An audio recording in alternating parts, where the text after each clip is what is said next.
Selamat malam, Shalom Bapak Ibu sekalian, mari kita berdoa. Bapak Surgawi, terima kasih untuk anugerah Tuhan pada malam hari ini. Kami boleh kembali datang dalam persekutuan doa ini. Tuhan berkatilah jam ini, di mana kami berdoa, di mana kami memuji Tuhan, dan di mana waktu kami mendengarkan firman-Mu. Berkatilah firman yang akan disampaikan. Di dalam nama-Mu Tuhan Yesus Kristus kami mengucap syukur dan berdoa. Amin. Bapak Ibu jemaat sekalian, beberapa hari lagi kita akan memperingati Hari Kemerdekaan negara kita yang ke-75 tahun. Tepatnya hari Senin, tanggal 17 Agustus. Kita bersyukur Bapak Ibu Saudara, negara kita telah bebas dari penjajahan selama 75 tahun. Tetapi sebenarnya di dalam kenyataan masih banyak orang-orang yang hidup di dalam tekanan, di dalam ikatan-ikatan. Oleh sebab itu, sebelum saya membacakan firman Tuhan, mari kita berdoa Bapak Ibu untuk negara kita ini. Biarlah Tuhan yang berbelas kasihan untuk segala pergumulan dan permasalahan yang sedang dihadapi negara kita. Mari kita berdoa. Bapa yang pengasih, kami mengucap syukur untuk negara kami ini, di mana Engkau telah memimpin sepanjang 75 tahun kemerdekaan Indonesia. Kami percaya Tuhan, ada banyak kemajuan yang telah terjadi di negara kami ini. Ada banyak kebaikan yang telah kami rasakan. Tetapi kami tahu ya Bapa, masih banyak ketidakadilan terjadi di negara kami ini. Bagaimana kami merasakan sebagai kaum yang minoritas kesulitan di dalam mendirikan rumah ibadah, di dalam beribadah. Ada banyak gereja yang masih belum mendapatkan izin untuk rumah ibadahnya. Ada banyak gereja yang ditutup. Ada banyak hamba-hamba Tuhan yang dipenjarakan oleh karena Injil-Mu. Oleh sebab itu kami berdoa mohon belas kasihan Tuhan. Berkatilah Presiden kami, ya Bapa. Pakailah beliau untuk membawa kesejahteraan bagi bangsa ini. Terima kasih Bapa, kami menyerahkan pergumulan besar yang sedang dihadapi bangsa kami. Bukan hanya masalah ekonomi, tetapi juga ada masalah-masalah, terutama masalah ideologi negara yang terancam. Tuhan menolong, Tuhan mengawal. Terima kasih Bapa, kami mengasihi, kami mencintai negara kami. Biarlah Tuhan memakai anak-anak Tuhan untuk menjadi terang di tengah-tengah bangsa ini. Di dalam nama Tuhan Yesus Kristus kami berdoa. Kami memohon.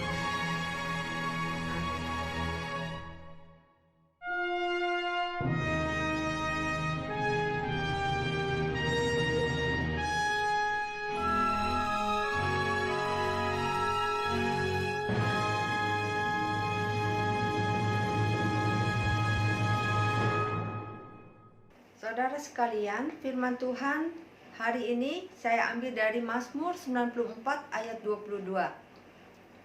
Tetapi Tuhan adalah kota bentengku, dan Allahku adalah gunung batu perlindunganku.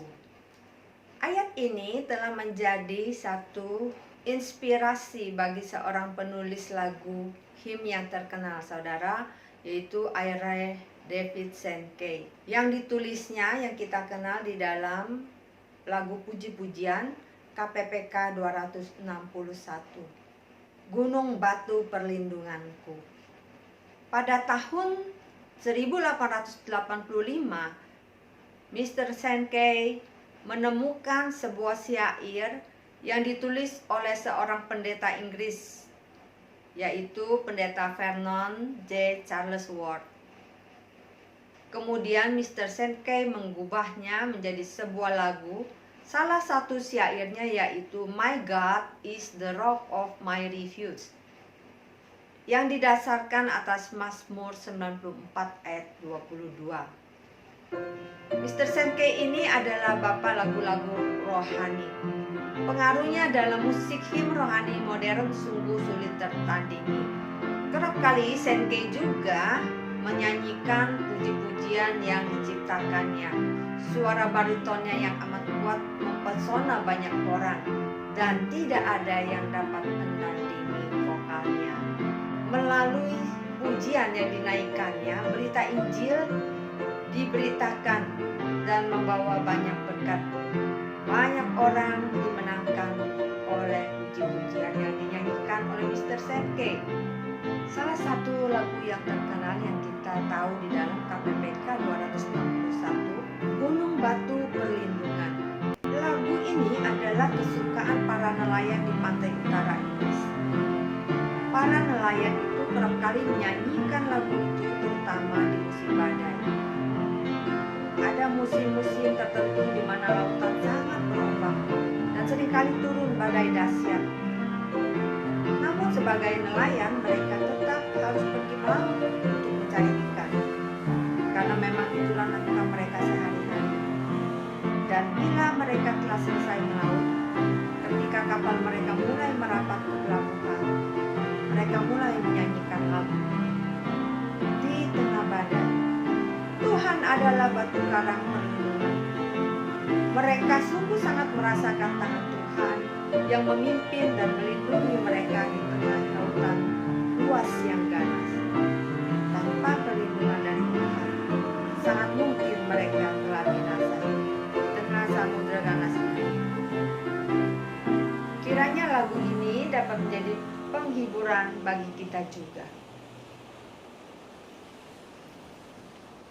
Di dalam Injil Markus 4 ayat 35 sampai 41 ada sebuah kisah yang sangat-sangat fenomenal, di mana Tuhan Yesus pada waktu itu dia masih melihat di seberang sana, di seberang danau ada seorang yang terikat, ada seorang yang tertawan oleh kuasa iblis. Orang ini perlu pertolongan Tuhan. Oleh sebab itu Tuhan Yesus yang Maha Kasih itu menyempatkan diri untuk menemui orang tersebut. Dia naik ke dalam perahu dan beberapa perahu nelayan mengikuti perahu di mana Yesus naik.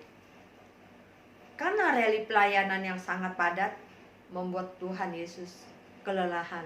Setelah dia duduk di perahu itu dengan ayunan ombak laut yang tenang, tiupan angin yang sepoi-sepoi, suara burung yang berkicau. Tidak lama kemudian Tuhan Yesus terlelap di buritan perahu tersebut.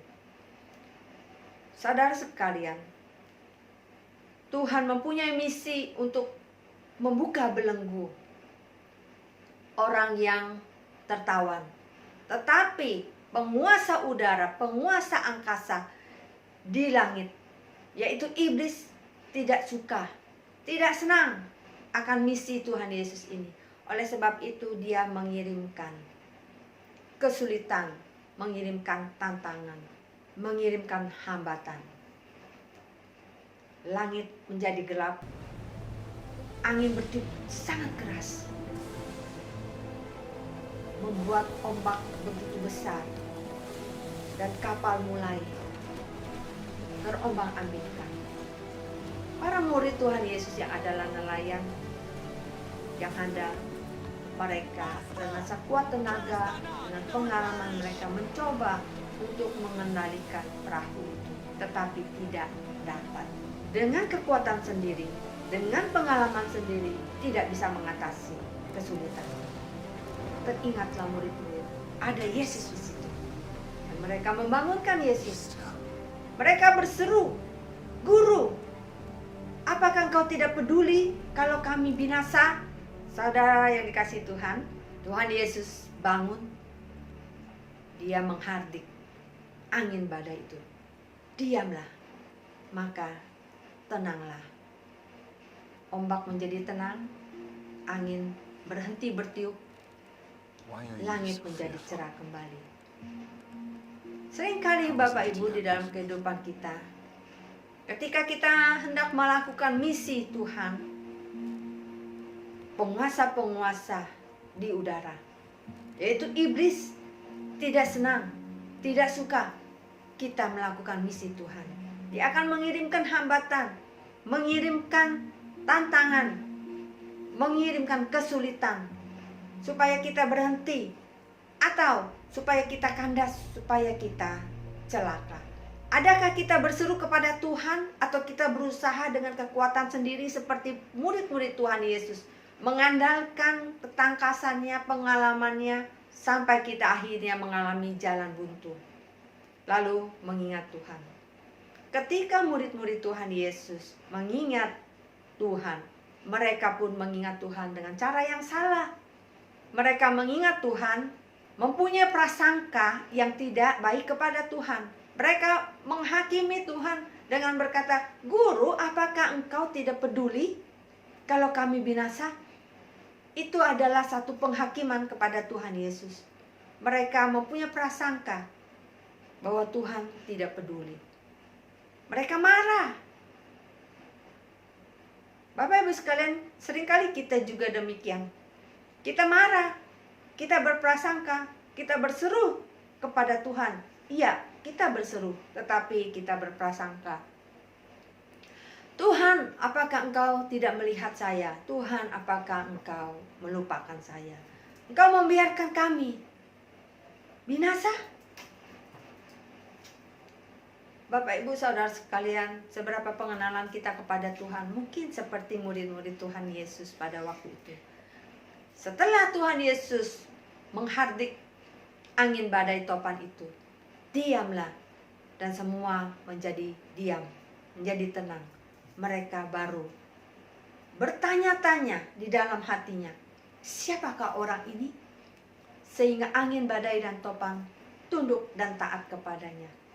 Dia adalah Allah, pencipta alam semesta, Allah yang mempedulikan kita. Orang yang di seberang danau itu pun digerasa, yang dianggap tidak penting, yang dilupakan oleh orang-orang, yang dibuang, yang tidak berharga, dicari oleh Tuhan, dilihat oleh Tuhan. Apakah saudara dan saya tidak lebih berharga di mata Tuhan?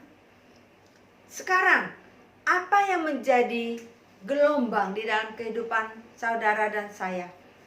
Ombak yang bagaimanakah yang akan menenggelamkan perahu kita? Apakah kita mau berjalan sendiri seperti para murid, berusaha sendiri setelah gagal dan merasa putus asa baru mencari Tuhan? Saudara sekalian, Dia adalah gunung batu perlindungan kita. Biarlah kita boleh datang kepada Tuhan. Serahkanlah segala pergumulanmu, angin topan yang menghadang kehidupan kita. Dia Allah yang dahsyat, Dia berkuasa. Carilah Tuhan selagi Ia berkenan ditemui. Berserulah kepadanya selama Ia dekat. Tuhan menolong saudara sekalian. Biarlah kita belajar mengiringi Dia, melakukan misinya. Jangan takut akan kesusahan. Tuhan memelihara hidup kita. Mari saudara kita berdoa.